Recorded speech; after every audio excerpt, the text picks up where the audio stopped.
ఒడిశాలోని పూరి జగన్నాథుని రథయాత్ర ప్రారంభమైంది. జగన్నాథుని నంది ఘోష్, బలభద్రుని తాళధ్వజ, దేవి సుభద్ర దర్పణ రథచక్రాలు కదిలాయి.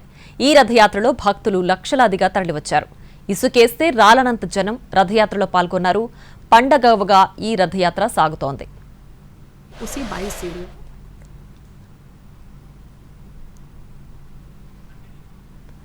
శ్రీక్షేత్రంలోని గర్భగుడిలో భక్తులకు నేత్రపర్వం చేసే ముగ్గురు మూర్తులు పెంచిన తల్లి గుడి చాందేవి ఆలయానికి రథయాత్రగా వెళ్లడం ఆనవాయితీ. దేశంలోని ప్రముఖ పుణ్యక్షేత్రాల్లో ఏ రథయాత్ర జరిగినా ఉత్సవ విగ్రహాలను మాత్రమే ఊరేగిస్తారు. పూరిలో మాత్రం దీనికి భిన్నంగా మూల విరాటులనే రథాలపై ఉంచి యాత్ర నిర్వహిస్తారు.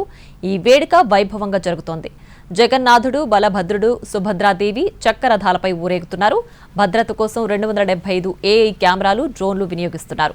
10,000 మంది జవాన్లు కూడా విధుల్లో ఉన్నారు.